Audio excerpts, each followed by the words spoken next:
दोस्तों, आपको कमांडर सुधीर कुमार का नमस्कार। मैंने अपने जो अभी प्रेसिडेंट ट्रंप ने एक तरीके से ये वीज़ा फ़ी जो $1 लाख से बढ़ाई थी, उसके बारे में मैं एक वीडियो बना चुका हूँ। अब मैं पार्ट 2 बना रहा हूँ। तो मैं ये मानता हूँ कि ये इसलिए लगाया गया है कि एक तरफ तो प्रेसिडेंट ट्रंप का टैरिफ अभियान जो है ना वो चल रहा है विश्व के सभी देशों के खिलाफ। एक तरीके से मैं खिलाफ नहीं कहूँगा, क्योंकि जिस तरीके से ट्रंप जीत कर आए हैं तो उसकी जो पीछे की एक पृष्ठभूमि है उसको भी हमें समझना होगा। वो एक नेशनलिस्ट कॉल देकर आए हैं, और जब नेशनलिस्ट कॉल उन्होंने दी है तो उसमें उनके जो वोटर्स हैं वो बहुत ही पढ़े लिखे लोग या ऐसे लोग नहीं हैं। वो वोटर्स वो हैं जो ग्रेजुएट भी नहीं हैं और जो एक तरीके से अशिक्षित हैं, जो ये सोचते हैं कि हमारी नौकरी जो है वो इमिग्रेंट्स ने, बाहर के लोगों ने आके अमेरिका में उनकी नौकरी को छीन ली है। वही प्रिविलेज्ड लोग हैं, वही एक तरीके से समृद्धि और प्रॉस्पेरिटी को प्राप्त कर रहे हैं। तो ऐसे लोगों ने ट्रंप को वोट दी है, और वो उनका जो मेगा का एक तरीके से मागा का जो है एक जो उन्होंने स्लोगन दिया है, मेक अमेरिकन ग्रेट अगेन, तो ये वहीं से निकल के आता है। या दूसरी तरफ से आप देखेंगे कि एक एंग्लो सेक्शन का भी एंगल इसमें आता है कि किस तरीके से वहाँ पर किन लोगों को जो है ना वो प्रभावित करते हैं। और यदि मैं मानूं कि एक नेशनलिस्ट विचारधारा के अंतर्गत यदि ट्रम्प कर रहे हैं तो क्या वो गलत कर रहे हैं? शायद नहीं कर रहे हैं, क्योंकि वो चाहते हैं कि अमेरिकन को जॉब मिले। लेकिन क्या अमेरिकन तैयार हैं उन जॉब को लेने के लिए? क्योंकि जो H1B वीज़ा में लोग अमेरिका गए हैं उसमें सबसे ज़्यादा 71% वो भारत से जाने वाले रहे हैं। और बिल गेट ने भी एक स्टेटमेंट दिया है, ट्वीट भी किया है कि सबसे पहले माइक्रोसॉफ्ट में वो 15 लोग जो है ना 15 जो नए यंग टैलेंट को लेकर गए थे माइक्रोसॉफ्ट में बहुत साल पहले। तो उन्होंने एक तरीके से माइक्रोसॉफ्ट की सक्सेस की जर्नी को लिखा। इसी तरीके से कितने ही भारतीय ऐसे हैं जो H1B वीज़ा पे अमेरिका में जाते हैं, वो अपना एक अमेरिकन ड्रीम का भी रखते हैं, लेकिन उन्होंने अमेरिका की प्रॉस्पेरिटी में अमेरिका की डीप टेक कंपनी, चाहे वो माइक्रोसॉफ्ट हो, गूगल हो, मेटा हो, एनवीडिया हो, और कितनी ही कंपनी ऐसी हैं जो सिलिकॉन वैली में जो है ना प्रोग्रेस कर रही हैं, अमेजोन हो, और वो सबसे ज़्यादा हायर भी इंडियंस को ही करती है। यदि आप एनुअल इनटेक H1B वीज़ा का देखें, वो ज़्यादा से ज़्यादा भारतवासी लोगों को, भारत के लोगों को ही जाता था, और वो जितनी भी डीप टेक कंपनियां वो ज़्यादा से ज़्यादा लोगों को वहाँ पे हायर करती थी। और इसी तरह की जो इंडियन आईटी कंपनीज हैं जो वहाँ पर सर्विसेज देती हैं अमेरिका में, वो भी ज़्यादा से ज़्यादा H1B वीज़ा पे ही लोगों को, और वहाँ पर जो इनटेक थी वो कम से कम 65,000 से 70,000 इंडियंस की थी, क्योंकि 85,000 को उनको लिया जाता था। और कभी कभी शायद ये बढ़ के एक तरीके से वो 2-2.5 लाख तक भी पहुंची है। तो इस तरीके से ये सभी लोग जो है ना वो वहाँ की सक्सेस और डीप कंपनी की जो सक्सेस और डीप कंपनी का जो एक तरीके से फाइनेंशियल आउटफ्लो है पूरे विश्व से, वो उन्हीं में है। तो यदि ये प्रेसिडेंट ट्रम्प ने इसको मान के किया है कि वहाँ के लोगों को नौकरी मिलेगी, तो क्या डीप टेक कंपनीज उनको इन स्किल सेट के लिए तैयार कर पाएंगी? क्या वहाँ पर वो लोग तैयार हैं उन नौकरी को? या फिर मेरा जैसे दूसरा सोचना था जो मैंने पार्ट 1 में बताया कि शायद अब एक हाई स्किल सेट होगा, क्योंकि प्रेसिडेंट ट्रंप ने सिर्फ वीज़ा फ़ी नहीं बढ़ाई है इनकम्बेंट्स के लिए, लेकिन अब जो सिलेक्शन प्रोसीजर जो एक लॉटरी के थ्रू होता था, अब उसको भी प्रेसिडेंट ट्रंप ने चेंज कर दिया है। और उसमें जो 4 कैटेगरीज बनाई हैं, जिस तरीके से वो वेट करके बनाएंगे, तो ये अब एक प्रोसेस लॉटरी के माध्यम से ना होकर वो वहाँ का अमेरिकन एडमिनिस्ट्रेशन और डीप टेक कंपनी या जो भी उसमें निर्धारण करेंगे उन्हीं लोगों का निर्धारण करेंगे जिनकी आवश्यकता वहाँ पे होगी। तो शायद वो उन्हीं लोगों को वहाँ की डीप टेक कंपनीज या टेक कंपनीज लेंगी सिलिकॉन वैली में, जिन लोगों की ये जो इंक्रीज फी है उसको वो अफोर्ड कर सकें और वो डिलीवर भी कर सकें। तो उसी तरह के स्किल सेट को लिया जाएगा। अब दोस्तों बात आती है कि भारतवर्ष के जो स्किल्ड लोग वहाँ पे हैं, जिन्होंने एक तरीके से अमेरिका की प्रॉस्पेरिटी में, अमेरिका की डीप टेक कंपनीज को आगे बढ़ने में, डिज़ाइन में और सॉफ्टवेयर राइटिंग में, आईटी सर्विसेज के लिए या नए नए जो कोडिंग उन्होंने की है, शायद लगता है इन डीप टेक कंपनीज को या प्रेसिडेंट ट्रंप को कि उनका समय समाप्त हो गया है, क्योंकि उनका जो काम है वो अब एआई ड्रिवन जो है प्रॉम्प्ट से किया जा सकता है और सिर्फ हाई स्किल सेट्स को ही वहाँ पर लिया जाए, वो जिससे एक अपना जो कॉम्पिटिटिव एज है उसको वो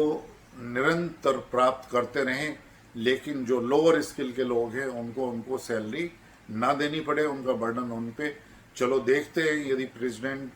ट्रंप इस अपनी मुहिम में सक्सीड करते हैं तो all the best to him. बस शायद उन्होंने अपना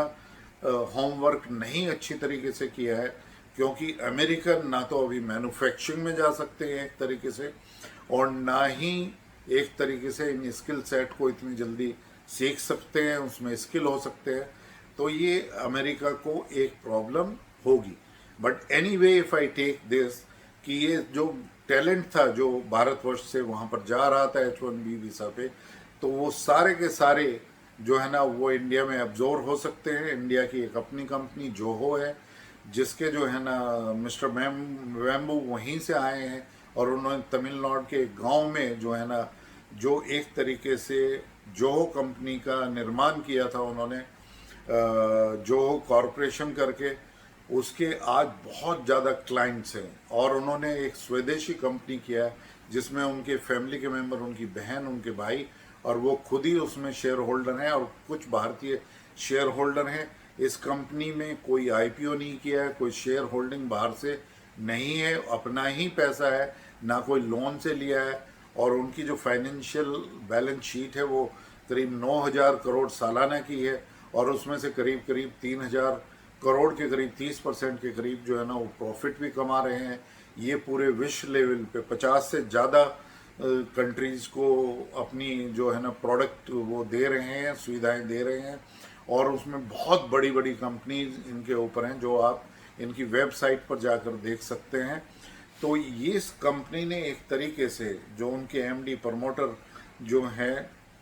मिस्टर वेमो, उन्होंने बोल दिया है कि भारतवर्ष का सारा ही स्किल सेट जो है वो किसी और देश में ना जाए, बल्कि वो इंडिया में आए और इंडिया में नेक्स्ट 5 इयर्स के लिए वो एक अपना संकल्प बना ले कि वो भारतवर्ष में ही अपनी योग्यताओं का प्रमाण सिद्ध करेंगे, प्रमाणित करेंगे, भारतवर्ष की कंपनी में ही वो शुरुआत करेंगे या आपस में मिलकर भारतवर्ष में नए नए स्टार्टअप करेंगे, क्योंकि आजकल कहीं से भी सर्विसेज दी जा सकती है। ज़्यादातर जो हैं जो डीप टेक कंपनीज हैं अमेरिका की, उनके भी ग्लोबल कैपेसिटी सेंटर जो है ना वो भारतवर्ष में ही है। तो उनका सोचना भी शायद ये है कि जो H1B वीज़ा से भारत का टैलेंट वापस जाएगा उसको कम सैलरी पर वो अपने ग्लोबल कैपेसिटी सेंटर में रख सकते हैं, फिर उनका यूटिलाइजेशन। लेकिन मेरा मानना ये है कि अब एक तरीके से भारतवर्ष के जिस स्किल सेट को, जिस एक कैपेबिलिटीज़ को नेगलेक्ट किया है प्रेसिडेंट ट्रंप ने, बजाय इसके उनकी सराहना करने के लिए, बजाय इसके कि उनका योगदान मानने के लिए अमेरिका की प्रॉस्पेरिटी में, यदि वो लोग अब भारतवर्ष में हैं तो अब उन्हें अपना पराक्रम भारतवर्ष में ही दिखाना पड़ेगा। और मैं उनसे कहना चाहूँगा कि भारतवर्ष ने जिस तरीके से आजकल NRF नेशनल रिसर्च फंड में और अपने रिसर्च एंड डेवलप फंड में जो ग्रांट दी हैं वो करीब करीब जो हैं वो 20 बिलियन US डॉलर्स के करीब हैं। तो काफ़ी जो है ना यहाँ पे उनकी शुरुआत बहुत ही अच्छी हो जाएगी। भारतवर्ष की गवर्नमेंट इन सभी लोगों को लेने के लिए अपनी ज़्यादातर जो है ना कंपनीज़ में या प्राइवेट कंपनीज़ में एक तरीके से सपोर्ट देने के लिए तैयार है। तो ये भारतवर्ष के लिए एक बहुत ही विन विन सिचुएशन है, एक बहुत ही बड़ी अपॉर्चुनिटी सामने है जहाँ पर टैलेंट का प्रयोग करके उनका जो है ना उपयोग किया जा सकता है। और जैसे मैंने अभी बताया था कि जोहो जैसी काफ़ी कंपनी जो है ना भारतवर्ष में है, सेमीकंडक्टर के लिए भी जो डिज़ाइनिंग काम है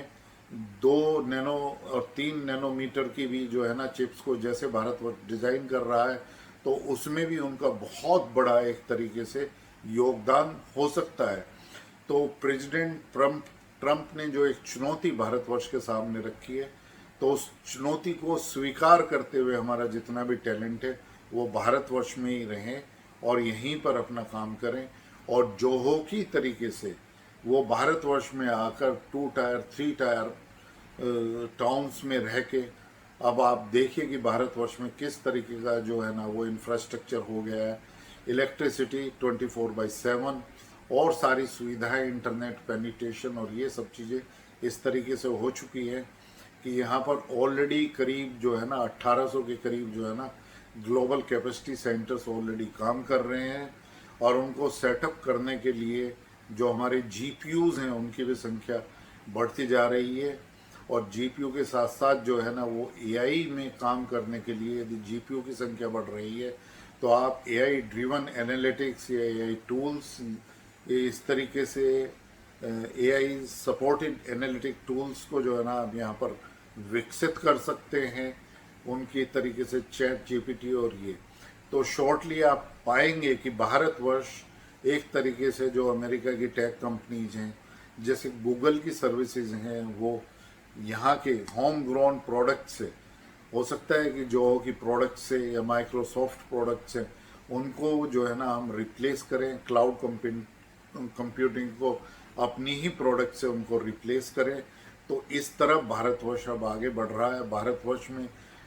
हो सकता है कि कभी भी फेसबुक, इंस्टाग्राम और इन सभी के जो है ना अल्टरनेटिव व्हाट्सएप के इनके और कुछ चीज़ें तो ऑलरेडी जो है ना जो उन्होंने बना दी हैं, आप उनका प्रयोग शुरू करिए, उसका भी मिलियंस एंड मिलियंस उसका प्रयोग कर रहे हैं।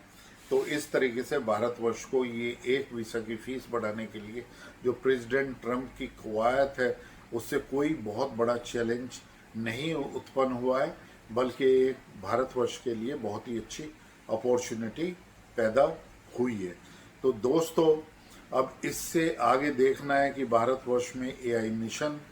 AI computing mission, AI Bharat semiconductor mission, ये सभी काम कर रहे हैं। सभी में काफ़ी पैसा जो है ना वो खर्च किया जा रहा है। और दूसरा जो भारतवर्ष में है कि भारतवर्ष अब बहुत ज़्यादा मात्रा में जो है ना अपने वेपन्स, मिसाइल्स और इन सभी, तो डिफेंस मैन्युफैक्चरिंग और डिफेंस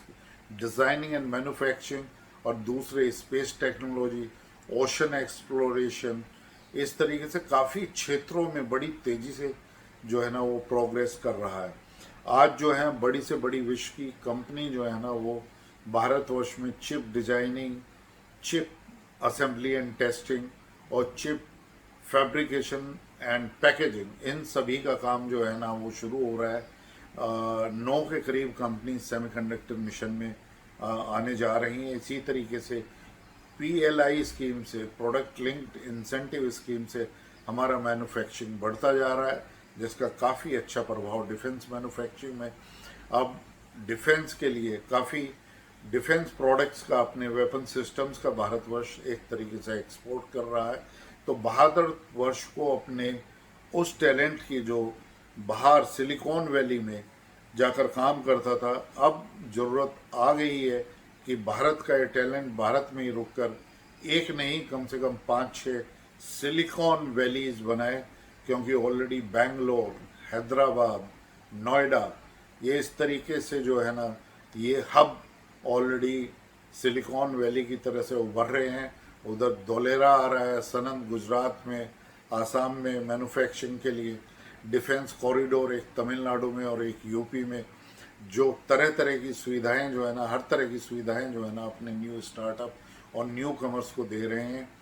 तो इस तरह से जेवर एयरपोर्ट के पास में HCL की कंपनी आ रही है, वो भी कम से कम अपनी जो इनटेक है उनकी 2 गुना ज़्यादा जो है ना भारतवर्ष के ऐसे टैलेंट को ले सकती है,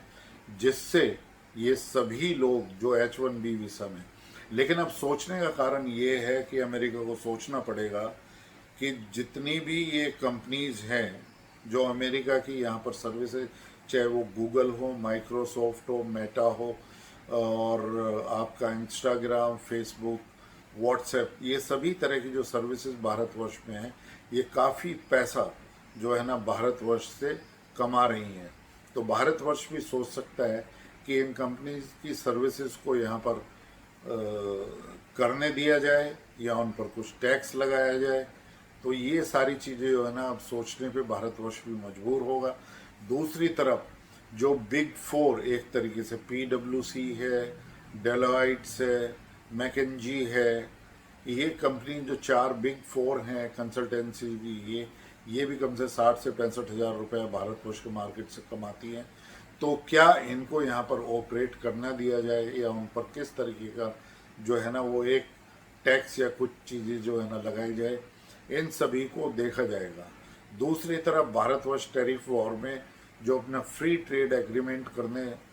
जा रहा था, उसमें फिर से अमेरिका ने जो है ना एक तरीके से बाध्य करना चाहा कि उनकी एग्रीकल्चर प्रोडक्ट्स को हम एक्सेप्ट करेंगे। भारतवर्ष ऐसा कभी नहीं करेगा।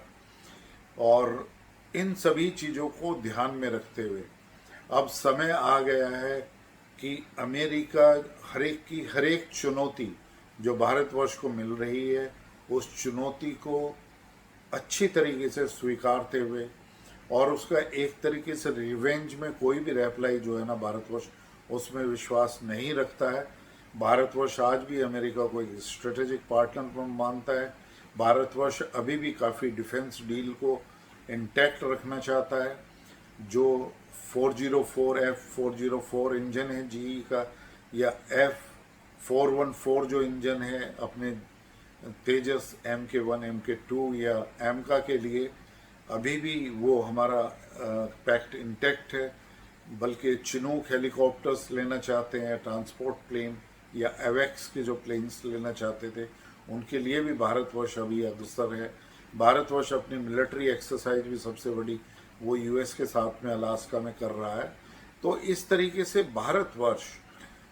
एक सभी चुनौतियों को पॉजिटिविटी में लेकर आगे बढ़ना चाह रहा है। और भारतवर्ष ये भी नहीं चाहेगा कि भारतीय लोग जो वहाँ पर हैं, जो टेक कंपनीज में काम कर रहे हैं या कहीं भी काम कर रहे हैं, वो इसी तरीके से अमेरिका की प्रॉस्पेरिटी में कंट्रीब्यूट करते रहें। लेकिन जो भारतवर्ष के लोग अब ये सोचते हैं कि किस तरीके से जो पिछले 20-25 सालों में जो एक ट्रस्ट अमेरिका और भारतवर्ष की एक स्ट्रेटेजिक पार्टनरशिप या एक पीपल टू पीपल कांटेक्ट में हुआ था, यदि उसमें थोड़ी भी कमी दिखाई दे या कभी भी उनको ऐसा लगे तो भारतवर्ष में आ सकते हैं। भारतवर्ष में आपका स्वागत है, भारतवर्ष में आपकी ज़रूरत है। भारतवर्ष को एक विकसित भारत बनाने के लिए आपका योगदान बहुत बड़ा होगा। आज भारतवर्ष में इंफ्रास्ट्रक्चर बिल्कुल बदल गया है। यदि आप देखेंगे तो बड़े बड़े सिटीज़ में ही नहीं बल्कि टायर 2 टायर 3 सिटीज़ में भी रहने योग्य और एक तरीके से motorable roads, number of airports, hospitals, सभी तरह की मेडिकल सुविधाएं, एजुकेशनल सुविधाएं, वो एक तरीके से वर्ल्ड लेवल ग्लोबल स्टैंडर्ड की ही भारतवर्ष में हो गई हैं। और भारतवर्ष में आगे बढ़ने की जो अपॉर्चुनिटी है, एक एमर्जिंग टेक्नोलॉजीज़ या डीप टेक या सभी टेक्नोलॉजीज जो हमारे एक परिवेश में, जो हमारे एक लाइफ को के ऊपर एक प्रभाव रखेंगी अगले 20, 30, 40 सालों में या उसके बाद भी, वो सभी चीज़ें भारतवर्ष में आ रही हैं। तो आपको कुछ भी सोचने की ज़रूरत नहीं है। तो आप अपना एक तरीके से योगदान आप भारतवर्ष में आए और योगदान दें। तो मेरा कहना यही है कि प्रेसिडेंट ट्रम्प जो है ना, मेरे ख्याल से फिर एक बार करवट लेंगे जब उनको एहसास होगा या डीप टेक कंपनीज उनको एहसास कराएंगी कि ये भारतवर्ष का जो टैलेंट है उनके लिए बहुत ही महत्वपूर्ण है। ये मेनली रेस्पॉन्सिबल है क्योंकि चाइना का यूथ, चाइना ने एक तरीके से अपने यूथ को वो अमेरिका भेजा, वो स्किल्ड हुए, उन्होंने वहाँ से एमटेक और पीएचडी किया और वो चाइना में वापस जाके, और चाइना आप टेक्नोलॉजी के क्षेत्र में अमेरिका से आगे ही है और ये अमेरिका को बराबर की टक्कर दे रहा है। लेकिन भारतवर्ष का सोचना ये नहीं है। भारतवर्ष विचार करता है, भारतवर्ष के लोग जिस एक तरीके से सनातन सिविलाइजेशनल वैल्यू सिस्टम से आए, उनका सोचना है वासुदेव कुटुंबकम। पूरा विश्व ही एक फैमिली है, one family, one earth, one family, one future में वो पूर्णतः विश्वास रखते हैं। हमारे जो आदरणीय प्रधानमंत्री हैं वो भी इसी चीज़ में विश्वास रखते हैं। इसीलिए वो चाह रहे हैं कि बाहर के लोग भी जो हैं भारतवर्ष में निवेश करें, और भारतवर्ष में जो एक तरीके से आर्थिक प्रगति के शिखर पर भारतवर्ष है आज, उसमें अपने निवेश का प्रयोग करके वो भी उसका फ़ायदा उठाएं, जिससे ग्लोबल जीडीपी में वृद्धि हो, ग्लोबल प्रॉस्पेरिटी में वृद्धि हो, और यदि आर्थिक दिशा से विश्व की प्रगति होती है या किसी देश की प्रगति होती है तो वहाँ पर शांति भी स्थापित रहती है, वहाँ पे एक स्टेबल गवर्नेंस मॉडल भी होता है, और लोग भी बहुत ही संतोष से अच्छी तरीके से अपना काम करते हुए उनकी जो एक जीवन शैली है वो भी एक उच्चतम स्तर की होती है, और बड़े अच्छे ढंग से वो अपना जीवन व्यतीत करते हैं। और हमारी जो फ्यूचर की जनरेशन्स हैं उनको भी वो बहुत ही प्रोडक्टिव और पॉजिटिव माइंडसेट के लिए आगे उनका निर्माण करती हैं। तो मेरे ख्याल से मेरा वीडियो बनाने का यही था कि भारतवर्ष के लोग जिन्होंने बहुत ही योगदान अमेरिका की प्रॉस्पेरिटी में दिया है, यदि आज उनको लगता है कि उनके टैलेंट की एक तरीके से इंसल्ट की गई है, तो वो सभी भारतीय जो है ना वो भारतवर्ष में आए और भारतवर्ष में ही अपनी सेवाओं को आप दें, और पाएं कि भारतवर्ष ने पिछले 11 सालों में किस तरीके का इंफ्रास्ट्रक्चर क्रिएट किया है, किस तरीके से ग्लोबल स्तर पर भारतवर्ष खड़ा हो गया है। तो आप पाएंगे कि आपको सारी सुविधाएं भारतवर्ष में ही मिलेंगी। एक विश्व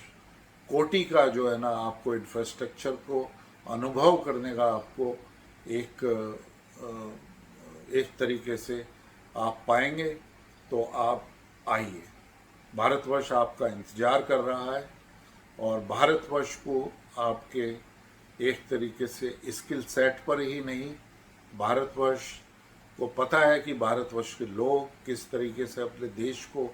किस तरीके से आगे रखते हैं, लेकिन जहाँ पर वो जाते हैं तो उस देश को भी किस तरीके से उन्होंने आगे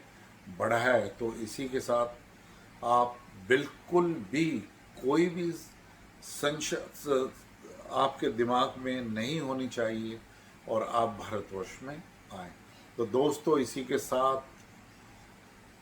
जय हिंद, वंदे मातरम, और आप सभी को वेलकम का सैल्यूट।